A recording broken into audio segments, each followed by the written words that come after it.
Le 9 février 2004, à 19h27, près de Woodsville, dans l'État du New Hampshire, dans la ville de Haverhill, c'est là que le tout a commencé. Une voiture avait dérivé de la route, laissant derrière elle un sillage de vitres brisées et de métal tordu. La voiture, une Saturn argentée de 1996, appartenait à Maura Murray, une étudiante en soins infirmiers de 21 ans de l'Université de Massachusetts à Amherst. Le décor était étrangement silencieux, la seule sonorité étant le lointain bourdonnement des grillons et le doux froufrou du vent à travers les arbres recouverts de neige.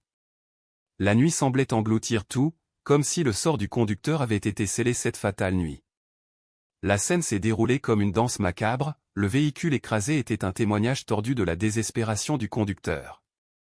Des flocons de neige continuaient à tomber, recouvrant doucement les débris de la voiture, comme si on essayait d'effacer les preuves de ce qui s'était passé. Une faible poche de lumière éclairait la zone, projetant une lueur surnaturelle sur la scène de carnage. Les vitres brisées scintillaient comme des milliers de petits diamants, dispersés sur la chaussée gelée comme une chute de petites étoiles. L'air était vivant de la fraîcheur de l'hiver, une présence presque palpable qui semblait s'accrocher à tout comme un linceul humide. Maura Murray, la conductrice de la voiture, n'était nulle part à voir, mais sa présence demeurait comme un spectre fantomatique. Ses longs cheveux bruns bouclés étaient probablement ébouriffés et décoiffés, ses yeux étaient un profond brun qui semblait contenir un monde de secrets. Elle était une jeune femme petite, à peine 5 pieds de haut, avec une qualité fragile et presque éthérée à son squelette. Son visage était une masque délicat, cœur en forme, un tableau de taches de rousseur et de peau pâle qui semblait presque translucide. Son existence semblait flotter dans l'équilibre, une chose fragile et cassable qui pouvait se briser à tout moment. Le témoin qui a signalé l'accident a dit avoir vu une jeune femme, probablement Murray, parler à un automobiliste passant, mais elle a refusé l'aide et a affirmé avoir déjà appelé pour l'aide. L'automobiliste a brièvement parlé avec Murray, remarquant qu'elle semblait désorientée et confuse. Il est incertain de ce qui a été dit, ou exactement ce que Murray essayait de communiquer, mais une chose était certaine, elle était dans un état désespéré. L'automobiliste a quitté la scène, laissant Murray se débrouiller seul dans la nuit froide et sombre. Le son de la neige qui craquait et le lointain bourdonnement des moteurs étaient les seules sonorités qui résonnaient dans la nuit. Le 9 février 2004, une étudiante en soins infirmiers de 21 ans nommée Maura Murray a disparu dans la nature. Elle était une jeune femme brillante et ambitieuse originaire de Hanover, dans le New Hampshire. Maura était la fille d'une famille respectée, avec des parents, Fred et Julie Murray. Son père était conseiller financier, et sa mère travaillait en tant que bibliothécaire. Maura avait grandi dans une communauté serrée. En tant qu'étudiante en soins infirmiers à l'université du Massachusetts à Amherst, Maura jonglait avec ses cours et un emploi à temps partiel en tant qu'assistant de soins infirmiers. Ses amis la décrivaient comme travailleuse, intelligente et sociable. Maura aimait la musique, en particulier le genre punk rock, et était connue pour son style éclectique. Elle était fan du feuilleton télévisé Les Sopranos et citait souvent ses dialogues acérés. Ses amis admirent sa confiance et son fort sens de l'identité.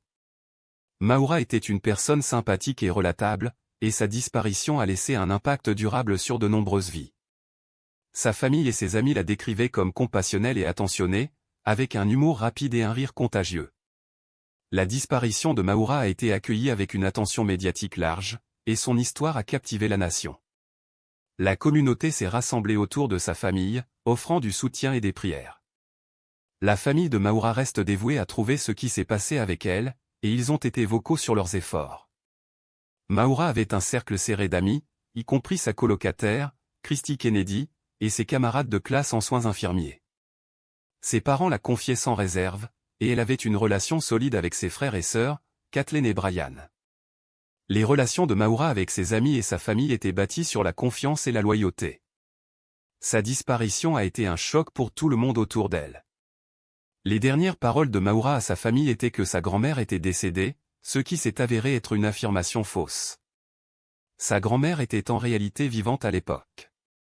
Personne ne savait que Maura luttait pour faire face à la pression de ses études et aux exigences de son emploi à temps partiel.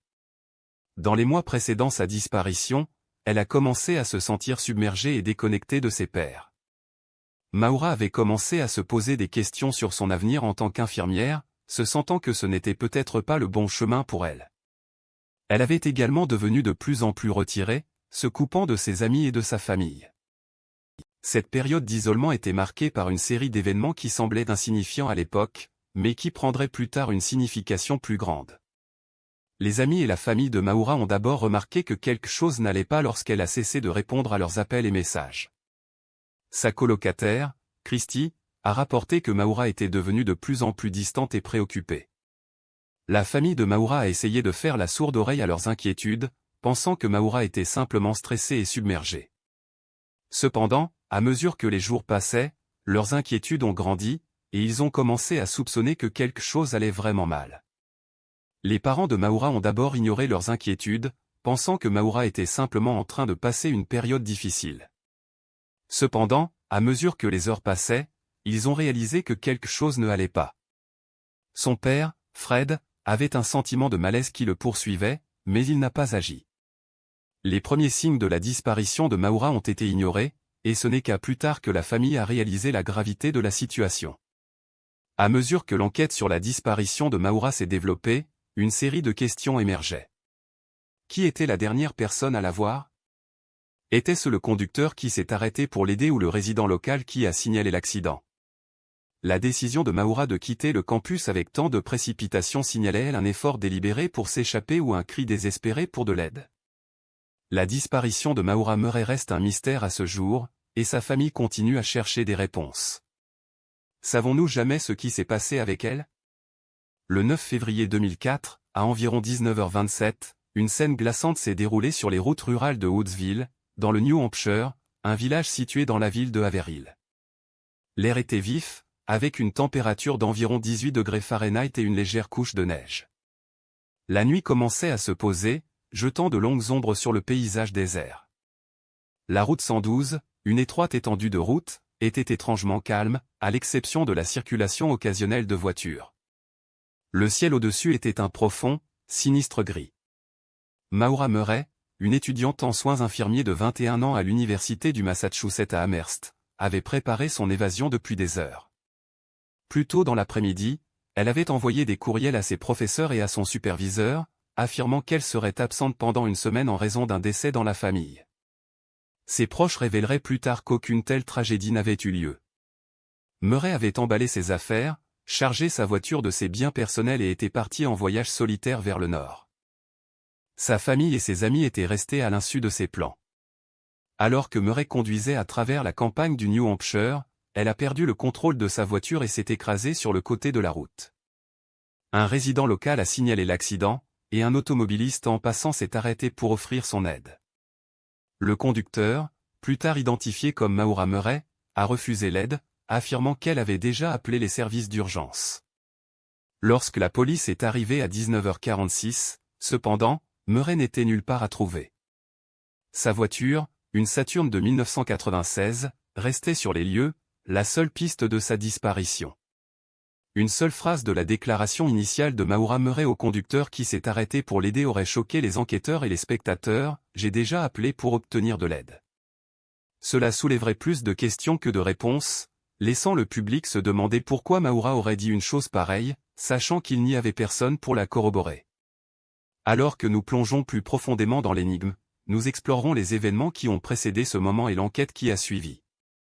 Mais pour l'instant, laissons-nous poser la question qui nous hante depuis ce jour fatal, qu'est-ce qui est vraiment arrivé à Maura Murray? Les policiers ont d'abord répondu à un accident de la route impliquant une seule voiture sur la route 112 près de Woodsville, au New Hampshire, à 19h46 le 9 février 2004. Ils sont arrivés pour trouver la voiture de Maura Murray en dehors de la route, mais Murray elle-même n'était nulle part à trouver. L'accident n'avait pas causé de dommages significatifs, ce qui suggérait que Murray pouvait avoir été au volant lorsque la voiture est sortie de la route. Les policiers ont noté que les affaires personnelles de Murray, y compris son sac à main et son téléphone, étaient encore à l'intérieur de la voiture. Ils étaient initialement incertains si Murray avait quitté volontairement ou si quelque chose de plus sinistre s'était produit. Cependant, la pièce clé d'évidence qui a everything changé était un témoignage de la part d'un résident local qui a signalé avoir vu un homme dans une camionnette dans la région à l'heure de l'accident. Ce témoignage a suggéré qu'une possible deuxième voiture pourrait avoir été impliquée, ce qui a élevé la possibilité d'un crime. Les policiers ont examiné des enregistrements de surveillance de commerces voisins et ont interrogé des témoins, mais l'homme dans la camionnette n'a jamais été identifié. La découverte de cette possible deuxième voiture a déclenché une nouvelle vague d'enquête et a élevé l'espoir que la disparition de Murray n'était pas un acte volontaire. Les détectives considéraient maintenant d'autres théories, y compris une possible enlèvement ou accident. Au fil des ans, les enquêteurs se sont concentrés sur plusieurs principaux suspects, mais aucun n'a été officiellement lié au cas. Une théorie pointe vers un homme nommé Bobby Eklund, qui vivait dans la région et a été signalé avoir eu une dispute avec Murray dans un bar voisin. Cependant, Eklund a maintenu son innocence et les policiers n'ont jamais pu le relier au crime. Un autre suspect est un tueur en série nommé Robert Hansen, qui vivait au New Hampshire à l'époque de la disparition de Murray et a affirmé avoir enlevé et tué plusieurs femmes. Malgré ces indices, les policiers n'ont jamais pu confirmer un lien entre aucun de ces individus et la disparition de Murray. L'un des plus grands erreurs commises par les enquêteurs a été de suivre une piste impliquant un homme nommé Robert Leclerc, qui a été signalé avoir été vu avec une femme correspondant à la description de Murray. Cette piste a dominé l'enquête pendant plusieurs mois et a abouti à une série de recherches coûteuses et chronophages. Finalement, il a été déterminé que Leclerc avait été confondu avec quelqu'un d'autre et la piste s'est avérée être un faux indice. Le temps et les ressources gaspillées sur cette fausse piste ont été un sérieux revers pour l'enquête. Le cas Leclerc est souvent cité comme exemple des difficultés d'enquêter sur un cas qui a été compromis par des informations incorrectes.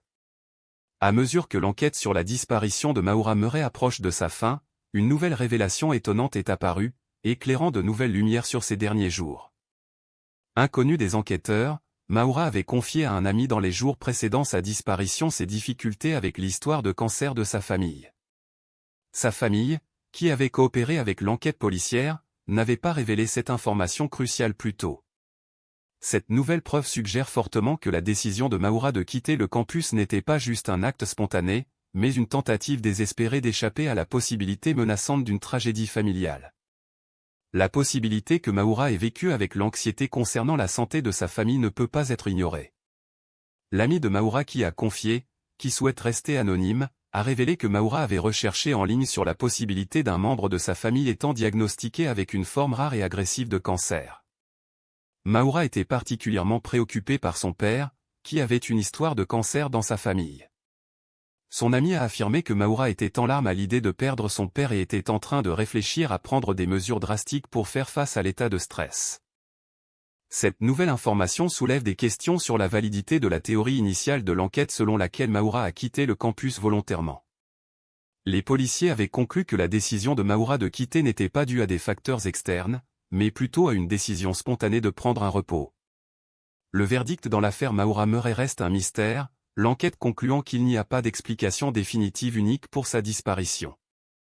Le département de police du New Hampshire a officiellement fermé l'affaire, mais elle reste ouverte dans l'esprit du public. Au cours des dernières années, l'affaire a attiré une nouvelle attention, avec la sortie de la série documentaire Oxygène et de nombreuses campagnes de médias sociaux appelant à la justice pour Maura. Les policiers ont déclaré qu'ils cherchaient toujours de nouvelles pistes et gardaient le dossier de l'affaire ouvert pour de nouvelles preuves à l'avenir. Même si l'affaire ne sera peut-être jamais résolue de manière complète, l'enquête exhaustive a éclairé les intricatesses de la vie de Maura et ses difficultés dans les jours précédant sa disparition.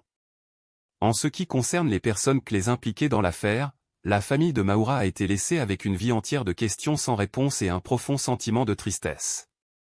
La mère de Maura, Lori, est devenue un défenseur des cas de personnes disparues, utilisant son expérience pour aider d'autres personnes dans des situations similaires. Le père de Maura, Fred, a parlé publiquement des difficultés de vivre avec l'incertitude de son sort.